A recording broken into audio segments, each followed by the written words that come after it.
দীর্ঘ ৩৫ বছর পর রাজশাহী বিশ্ববিদ্যালয় কেন্দ্রীয় ছাত্র সংসদ নির্বাচন অনুষ্ঠিত হতে যাচ্ছে আগামী ২৫ সেপ্টেম্বর। প্রার্থীদের তালিকা চূড়ান্ত হওয়ার পর থেকে ক্যাম্পাস জুড়ে বিরাজ করছে নির্বাচনী আমেজ। ইতিমধ্যে প্রার্থীরা শুরু করেছে প্রচারণা। আবাসিক হল, একাডেমিক ভবন কিংবা আড্ডাস্থল সবখানেই আলোচনার মূল বিষয় রাকসু নির্বাচন। নির্বাচনে প্রার্থীদের ভাবমূর্তি, অভিজ্ঞতা ও কার্যক্রম নিয়ে শিক্ষার্থীরা নানা বিশ্লেষণ করছেন। জুলাই অভ্যুত্থানে প্রার্থীদের ভূমিকা নিয়েও চলছে আলোচনা। হলের সমস্যাটা আমাদের মেয়েদের ক্ষেত্রে আসলে এটা বেশি ইফেক্ট ফেলতেছে। তো হলের প্রবলেমটা আমাদের অনেকে করছে আপুরা, যে তারা আমাদের যেরকম কিচেনের সমস্যা আছে, রিডিং রুমের সমস্যা আছে, তো তারা এগুলো আমরা যদি তাদেরকে সমর্থন করি তারা এগুলো সলভ করবে, এগুলো বলছে, আমাদের আশ্বাস দিছে। তো আমরাও চাচ্ছি যাতে ভালোভাবে আর কি প্রবলেমগুলো আমাদের সলভ হয়। অন্যদিকে নির্বাচনী প্রচারণায় প্রার্থীরা শিক্ষার্থীদের সঙ্গে কুশল বিনিময়ের পাশাপাশি ছুটছেন প্রতিশ্রুতির ফুলঝুরি। ক্লাস পরীক্ষায় অনিয়ম দূরীকরণ, র্যাগিং প্রতিরোধ, লাইব্রেরিতে এসি ও পর্যাপ্ত আসন সংখ্যা নিশ্চিতকরণ, হলে গরমকালে পানির সংকট সমাধান কিংবা মশার উৎপাত নিয়ন্ত্রণ সহ সব সমস্যার সমাধানের আশ্বাস দিচ্ছেন তারা। প্রায় ৩ দশক পর এবারে রাকসু নির্বাচনের কেন্দ্রীয় সংসদে প্রার্থী হয়েছেন ৩২০ জন প্রার্থী।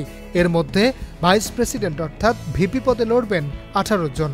ঘোষিত ১১টি প্যানেলের মধ্যে 10টিতে রয়েছে ভিপি প্রার্থী, একটিতে নেই ভিপি ও জিএস পদপ্রার্থী।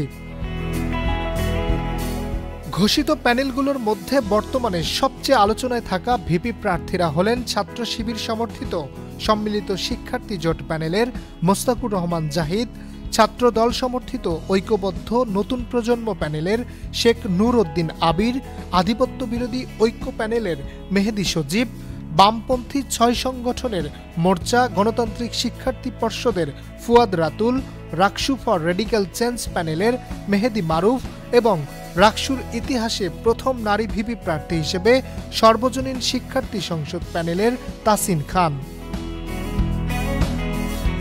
রাকসু উইকিপিডিয়া বলছে, সর্বশেষ ১৯৮৯ সালের নির্বাচনে রুহুল কবির রিজভী আহমেদ ও রুহুল কুদ্দুস বাবু ১ বছরের জন্য যথাক্রমে ভিপি ও জিএস নির্বাচিত হয়েছিলেন।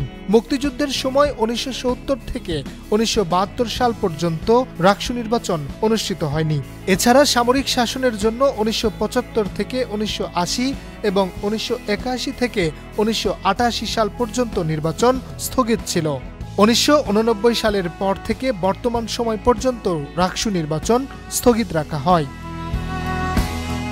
দীর্ঘ সময় পর এবারে রাকসু নির্বাচন শুধু একটি নির্বাচন নয়, বরং ৩৫ বছরের অপেক্ষার অবসান, সেই সাথে এক নতুন সূচনার অঙ্গীকার বলে মনে করছেন শিক্ষার্থীরা।